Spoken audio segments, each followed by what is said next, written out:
Comment avoir la foi pour vivre un miracle selon le stoïcisme?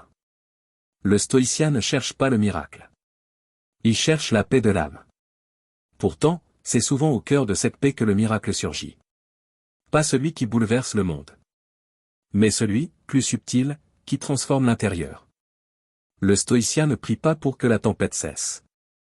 Il prie pour ne pas être détruit par elle. Il ne demande pas que le monde change. Il travaille à ce que son esprit devienne inébranlable. Et souvent, dans cet effort de constance, dans cette posture droite face à l'adversité, quelque chose d'inattendu apparaît. Ce que d'autres nomment miracle, le stoïcien l'accueille avec sobriété. Il ne s'en émerveille pas avec excès, mais il le reconnaît pour ce qu'il est, une résonance entre le monde et sa propre attitude intérieure. Une conséquence d'une vie menée avec intégrité, lucidité et courage. La foi, pour le stoïcien, n'est pas une croyance aveugle. C'est une disposition active, une confiance dans l'ordre du cosmos, une adhésion au logo qui structure le réel. Le miracle ne vient pas par hasard. Il se manifeste dans une âme préparée, disciplinée, attentive. Il n'est pas donné à celui qui mendie, mais à celui qui vit en accord avec la nature rationnelle et vertueuse du monde. Le stoïcien ne cherche pas à provoquer le miracle. Il devient lui-même le lieu où le miracle peut advenir. Le stoïcien est la confiance dans l'ordre du monde. Le stoïcien voit le monde comme un tout rationnel, cohérent, structuré par un ordre supérieur. Cet ordre, que les anciens appelaient le logo, est à la fois la raison du monde et celle de l'homme. Avoir foi en un miracle, dans cette perspective, ne signifie pas attendre une rupture des lois naturelles. Cela signifie croire que l'univers, même dans ses replis obscurs, agit pour le bien de l'âme qui suit la vertu. Ce que certains nomment miracle, le stoïcien le nomme providence. Une forme de sagesse cosmique, impénétrable parfois, mais juste. La foi du stoïcien ne repose pas sur l'espoir naïf que tout ira bien. Elle repose sur une certitude plus profonde, tout ce qui arrive peut être utilisé pour grandir.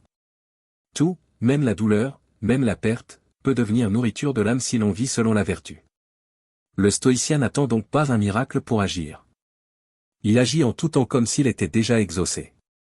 Sa vie est alignée avec l'ordre du monde. Et cette cohérence attire à lui des réponses inattendues. Non parce qu'il les réclame, mais parce qu'il les mérite. Le miracle naît d'un esprit droit. La foi n'est pas une fuite dans l'imaginaire. Elle est, pour le stoïcien, un acte d'adhésion au réel. C'est un choix constant d'accepter ce que l'on ne contrôle pas et de transformer ce que l'on peut. Ce choix crée une puissance intérieure. Et cette puissance attire, parfois, des événements qui défient la logique apparente. Vivre un miracle, dans le stoïcisme, ce n'est pas voir l'eau se changer en vin. C'est voir la haine se changer en paix intérieure. C'est voir une injustice devenir une occasion de grandeur morale. C'est se tenir debout quand tout pousse à s'écrouler. Le miracle, c'est de rester libre dans l'adversité. C'est de répondre à la douleur par la sagesse. À l'humiliation par l'élévation. À la peur par la constance. Le miracle stoïcien ne fait pas du bruit. Il ne se montre pas. Il ne cherche pas les regards. Mais il opère. Il transforme. Il réoriente l'âme vers l'essentiel. Il remet l'homme en accord avec sa nature rationnelle et sociale.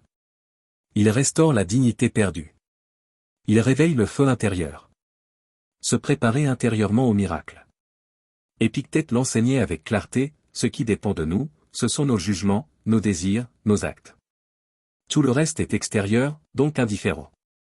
Mais cette distinction ne signifie pas l'indifférence affective. Elle signifie que le stoïcien concentre toute sa force sur l'intérieur. C'est là qu'il plante les graines du miracle. Celui qui purifie son esprit, qui discipline ses pensées, qui oriente ses actions vers le bien, prépare le terrain. Il devient un réceptacle digne des grâces du monde. Il ne les exige pas. Il ne les convoite pas. Mais il les attire, comme la terre bien labourée attire la pluie. La foi stoïcienne est donc un travail quotidien. Une ascèse. Une vigilance de chaque instant. Elle refuse les illusions, les fantasmes, les attentes irréalistes. Mais elle ne tombe jamais dans le cynisme. Elle continue de croire que le monde a un sens. Et que ce sens peut se révéler à celui qui vit avec vertu. Le doute comme tremplin vers la foi stoïcienne. Le stoïcien n'est pas un fanatique. Il doute, parfois. Il sent la fatigue. Il connaît le vertige de l'incertitude. Mais il ne laisse pas ses sentiments gouverner sa conduite. Il les traverse, comme un soldat traverse la pluie. Il sait que l'âme est plus vaste que ses émotions passagères. Que la lumière est toujours là, même voilée. Dans le stoïcisme, le doute n'est pas un ennemi. Il est un exercice. Une épreuve qui purifie. Une occasion de réaffirmer ses principes. Quand tout chancelle, le stoïcien revient à l'essentiel. Ce qui dépend de lui. Sa droiture. Sa justice. Sa tempérance. Son courage. Et souvent, en restant fidèle à cela, il voit surgir des réponses. Des synchronicités. Des rencontres. Des retournements. Il ne les avait pas prévus. Mais il y était prêt. Il avait entretenu la flamme. Il n'avait pas trahi sa mission intérieure. Et le monde, mystérieusement, semble le récompenser. Le miracle de la paix intérieure. Marc Aurèle le disait avec force, que le pouvoir de ton esprit soit suffisant pour que tu restes invulnérable aux événements. Le plus grand miracle, pour le stoïcien, n'est donc pas un changement extérieur. C'est la paix dans le tumulte. La stabilité au milieu du chaos. Le silence intérieur au milieu du vacarme du monde. Cette paix n'est pas donnée. Elle se conquiert. Elle est le fruit d'une discipline constante. D'une attention à soi. D'une fidélité à la raison. Et quand elle s'installe, elle transforme tout. Elle change notre rapport au monde. Elle rend supportable l'insupportable. Elle rend possible l'impossible. Ce miracle intérieur est accessible à tous. Il ne dépend ni de l'éducation, ni de la fortune, ni des circonstances. Il dépend d'un choix. Celui de ne pas fuir la réalité, mais de la traverser avec sagesse. Celui de ne pas céder à la colère, mais de cultiver la clarté. Celui de ne pas chercher à tout contrôler, mais d'accepter le rythme du cosmos. Vivre comme si le miracle était déjà là. Le stoïcien n'attend pas le miracle pour agir. Il vit déjà comme s'il était là. Il agit en accord avec ce qu'il espère. Non pas par superstition, mais par cohérence. Il ne se laisse pas guider par les résultats, mais par les principes. Il s'aligne avec le bien, quoi qu'il en coûte. C'est cette fidélité à la vertu qui crée l'espace du miracle. Celui-ci n'est jamais garanti. Mais il devient possible. Car le stoïcien, en vivant selon la raison, devient un aimant pour l'ordre. Et l'ordre, un jour, répond. C'est dans ce climat intérieur que les événements prennent sens. Même les pires. Même ceux qui brisent le cœur. Le stoïcien ne nie pas la douleur. Mais il l'intègre. Il en fait un matériau. Il transforme la pierre en escalier. L'échec en tremplin. La perte en enseignement. Et cela, déjà, est un miracle. Devenir un miracle pour autrui. Enfin, le stoïcien comprend que le miracle ne lui est pas réservé. Il comprend qu'il peut, par sa manière d'être, devenir une source d'inspiration.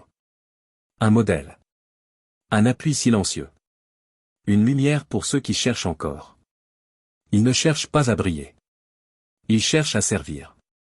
Le miracle, parfois, c'est simplement d'être là, calme, solide, dans un monde qui tremble.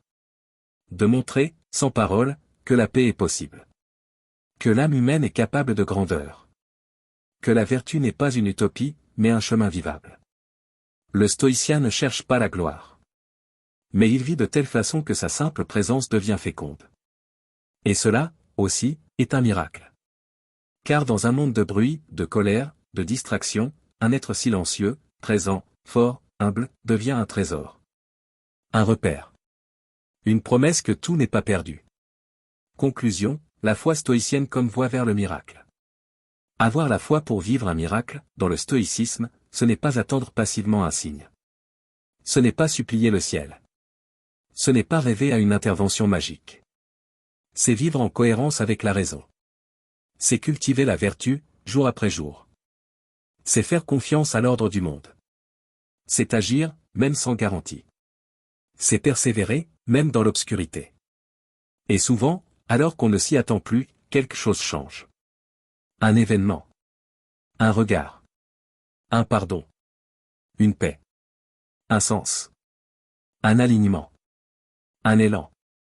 Ce changement, intime ou visible, c'est cela, le miracle.